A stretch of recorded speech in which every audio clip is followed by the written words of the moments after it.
Hi there, I'm the Reverend Danny Crosby, a Unitarian minister serving congregations in Altrincham and in Urmston in the northwest of England.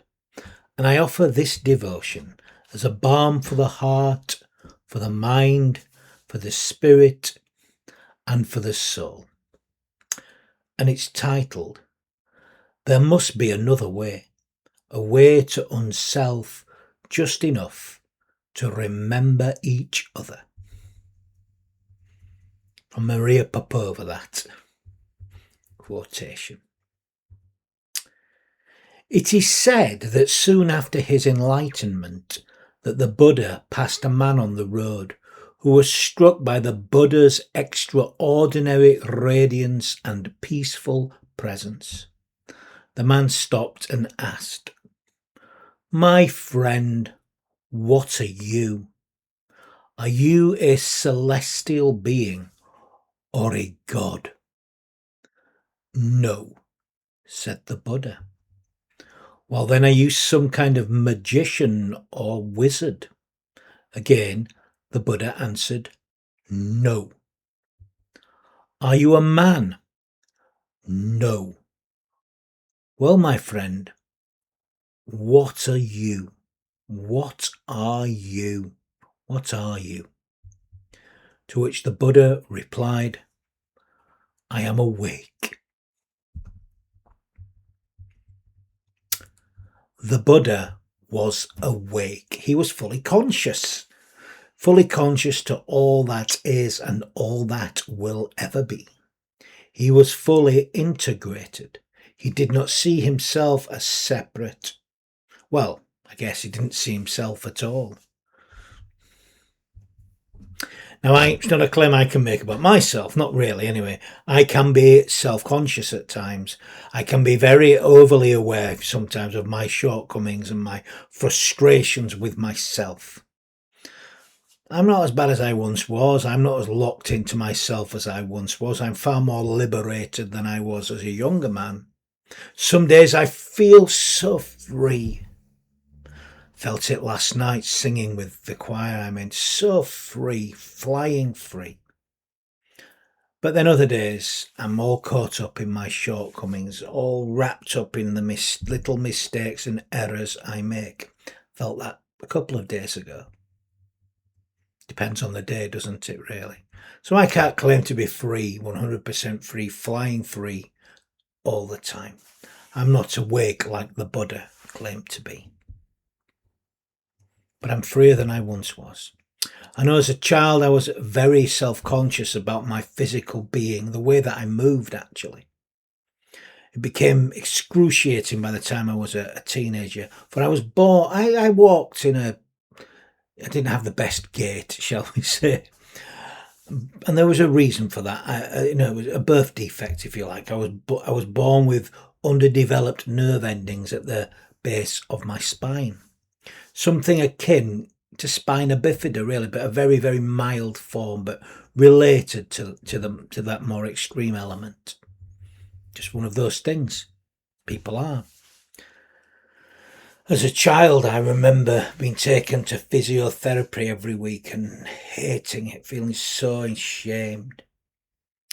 There was a period when I was about 9 or 10 when I was not allowed to engage in any sporting activity. I wasn't allowed to run for the best part of a year. All I was allowed to do was swim, and I hated having to do it. I hated standing in the playground, looking at the kids playing, running around, and knowing that I wasn't allowed to join in. I felt so self-conscious. They were quite sweet about it, most of them actually. Wasn't bullied for that. They were quite nice kids.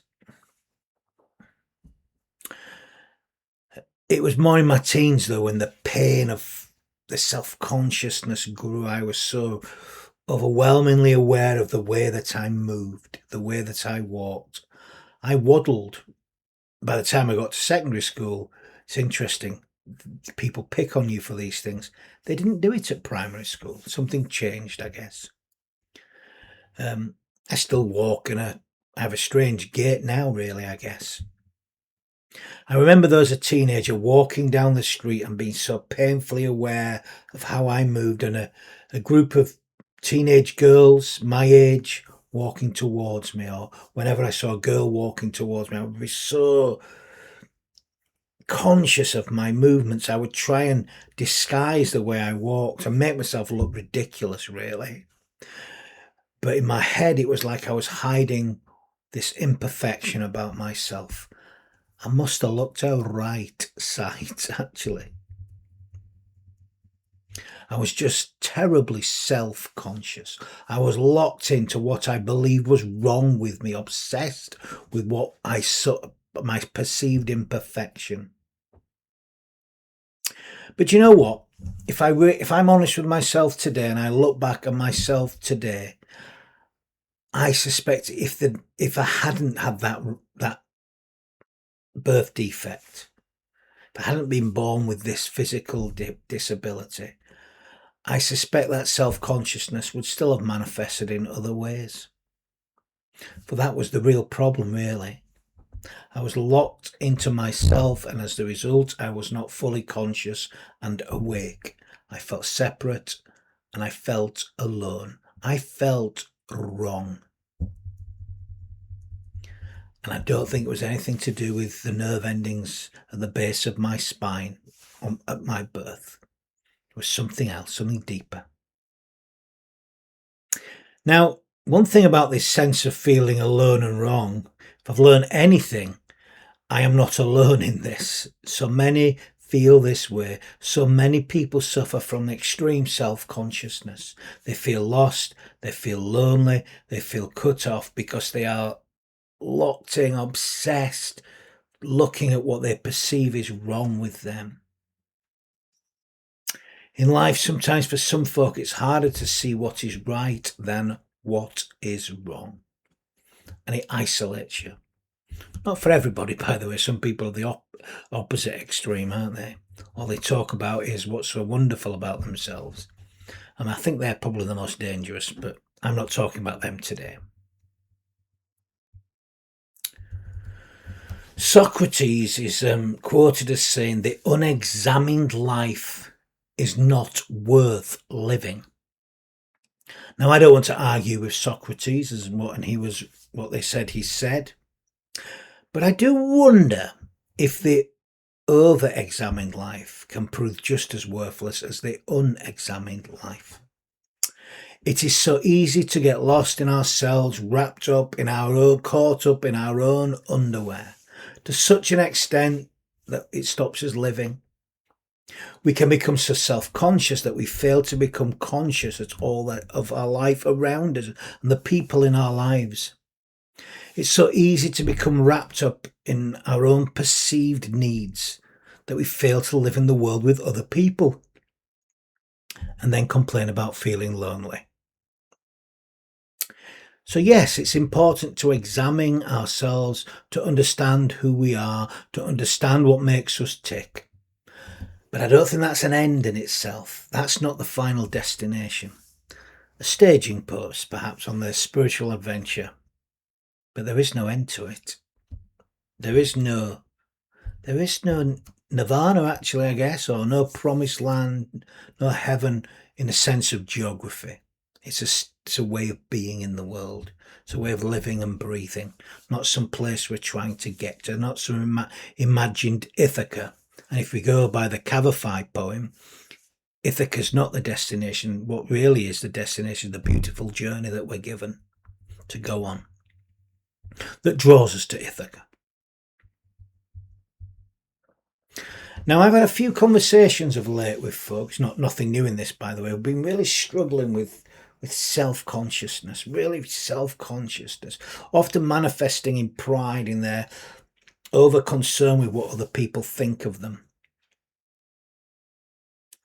And pride can be a monkey, really can be destructive. Bruce Lee observed the core of pride is self-rejection.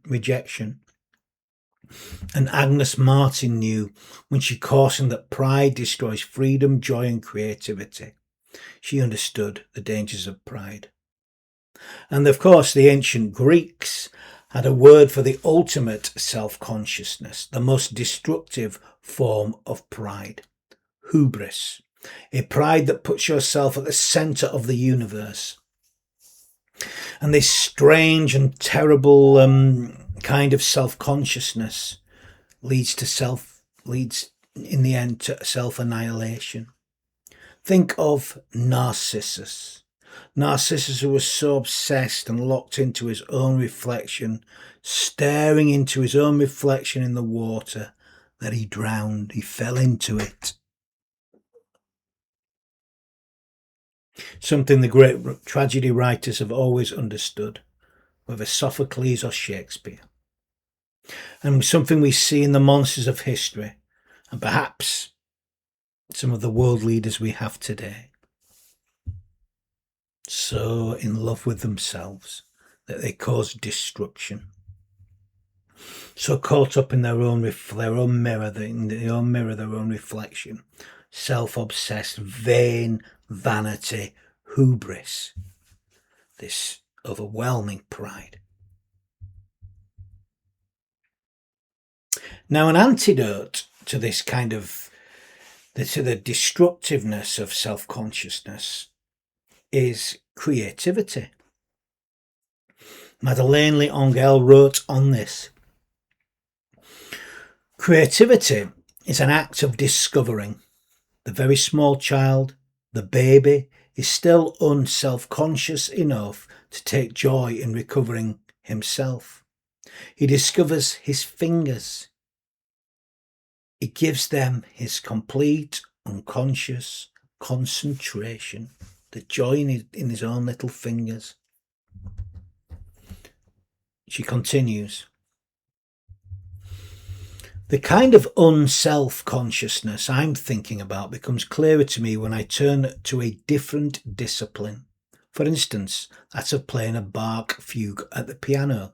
Precisely because I will never be a good enough pianist to play a Bach fugue as it should be played. But when I am actually sitting at the piano, all there is for me is the music. I am wholly in it, unless I fumble so badly that I perforce become self-conscious. That performance becomes self-conscious. Mostly, no matter how inadequate my playing, the music is all that matters.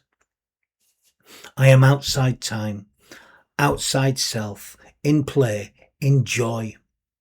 When we can play with the unself-conscious concentration of a child, this is art, prayer, love.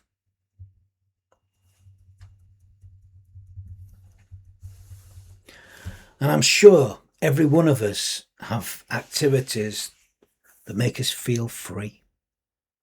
Free to be ourselves and to be part of something more than our mere selves. Part of something greater than ourselves. I know I find this when I sing freely, rejoice freely. When I feel confident and comfortable enough with a piece of music, I can then be free. I can express myself freely. But as part of something more than myself. It's not just about being free.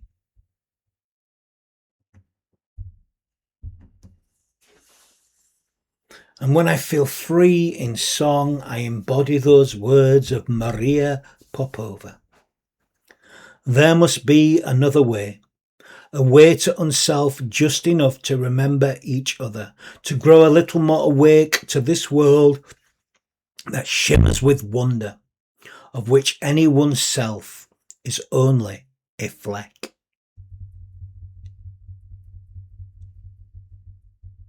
When I'm singing, I unself just enough to feel fully a part of the musica universalis. I feel a little more awake in the world that shimmers.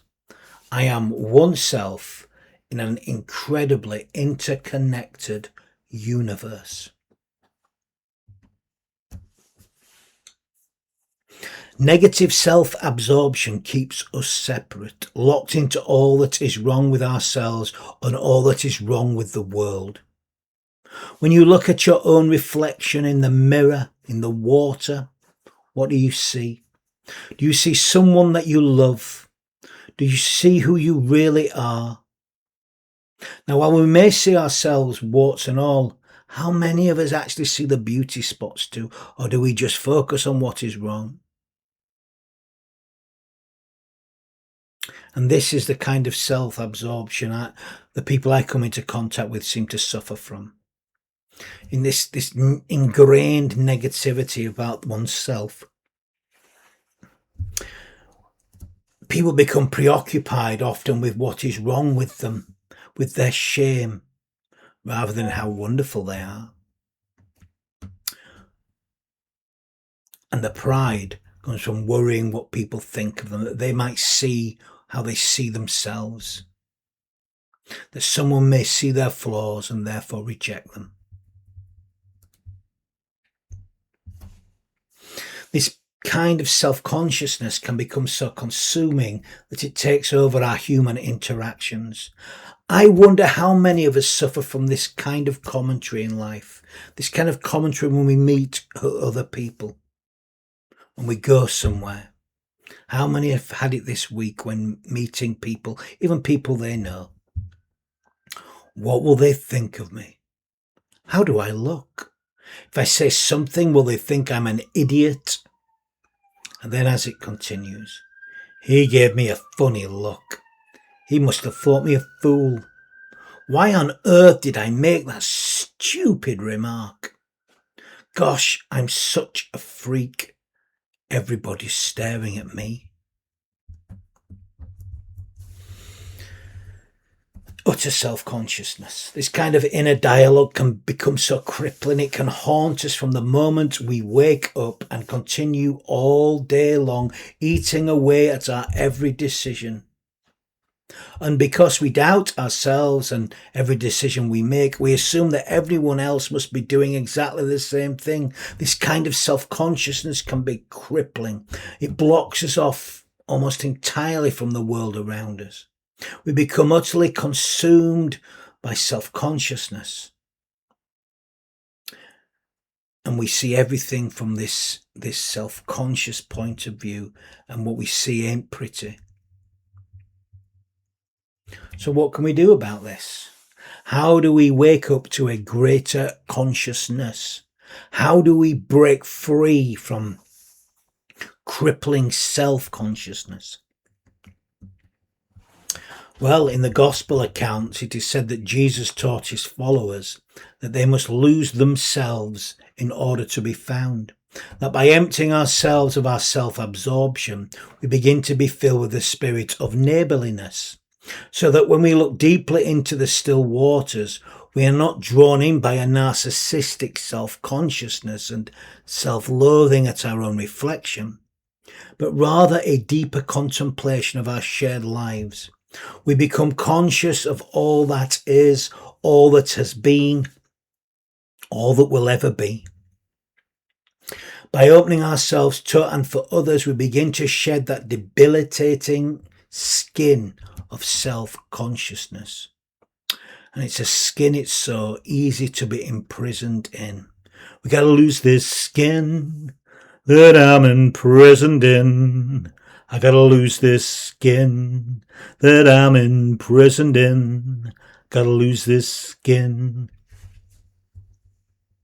Gandhi said the best way to find yourself is to lose yourself in service of others. The Buddha spoke of nirvana, of being freed from the suffering that was the blight of humanity.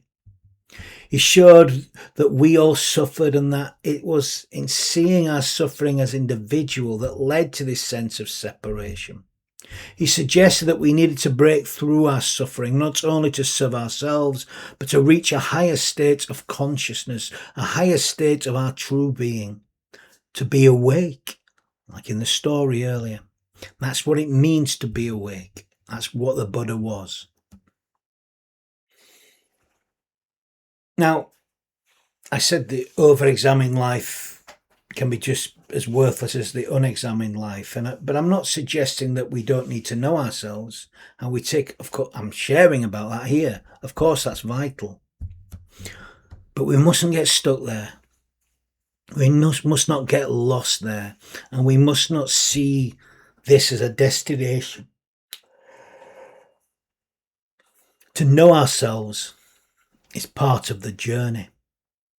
It may be an adolescent stage of the journey, and it may be a stage that goes on a bit too long, mine did, but it's still a stage of the journey that is life.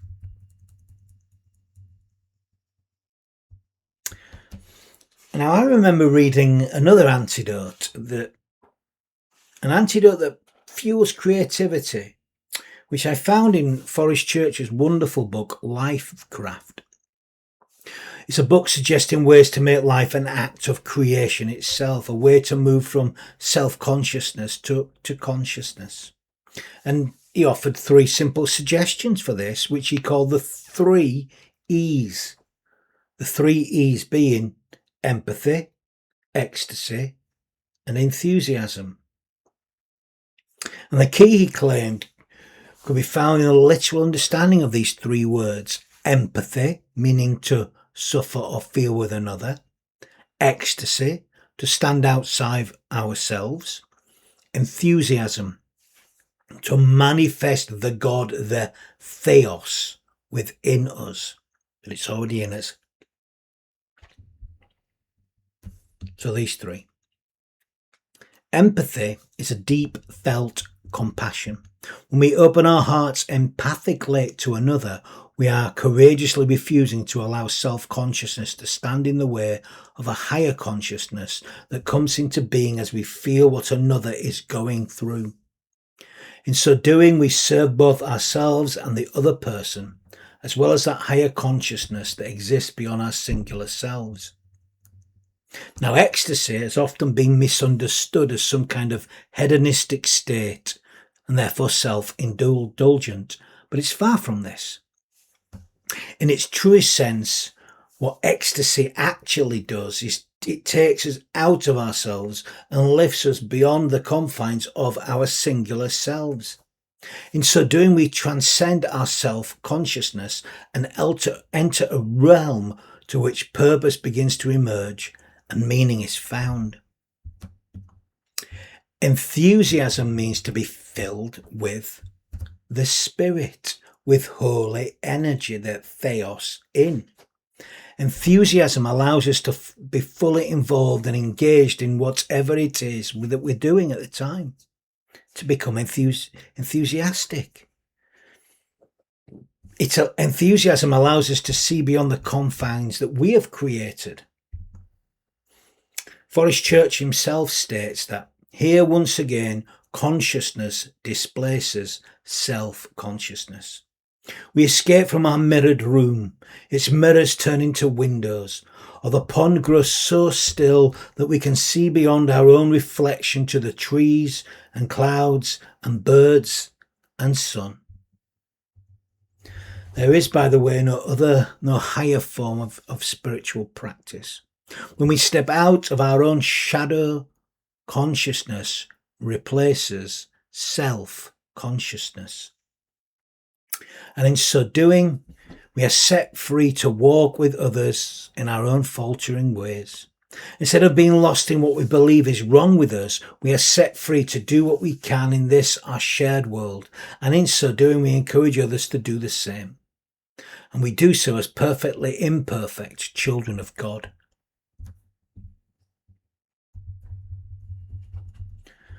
For me, the purpose of the spiritual life is to develop a deepening sense of connection. We all have our troubles and our worries, either those within ourselves or our wider world. We need to see them for what they are. We need to acknowledge the truth, but we must not get stuck there, for that will paralyze us and stop us doing what we can. We cannot change the way the world is, but that need not prevent us from doing what we can, and in so doing we will grow spiritually as we become integrated into all that has been, all that exists, and all that we will ever be.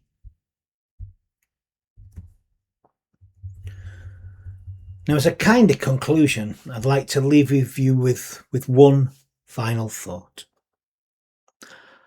I think that so much of modern contemporary spirituality gets it wrong because it's often seeking the wrong thing. There is so much talk about finding ourselves when in actual fact, what we ought to be doing is losing ourselves. What we ought to be striving for, I believe, is integration and remove those aspects within ourselves that block this integration. We all ask the question, who am I? When really, what we ought to be asking is, how am I doing? And if we are still feeling utterly disconnected, we need to ask why and how I can integrate once again. You see, if we can begin to integrate with all that is and all that was and all that has ever been, we may begin to truly cohere. And in so doing, we will transcend our self-consciousness and become curious, become conscious. We become spiritually mature. We become like the Buddha, awake. So, how conscious are you today? Are you fully awake?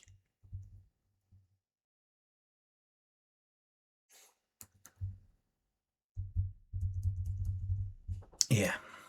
Are you fully awake?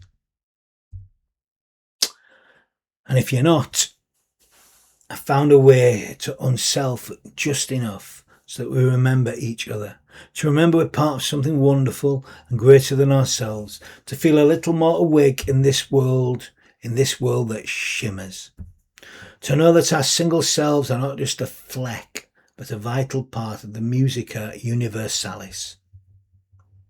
There must be another way, a way to unself just enough to remember each other. There must be another way. So I'm going to end this devotion with a few words of blessing. We need to bless more, and we can all bless. We bless by giving our whole hearts to life. So I offer this final blessing. Many days may we share life together and flower and flow with all that is and was and ever shall be. Let us bless life through our thoughts, our words and our deeds, and it will bless us in return.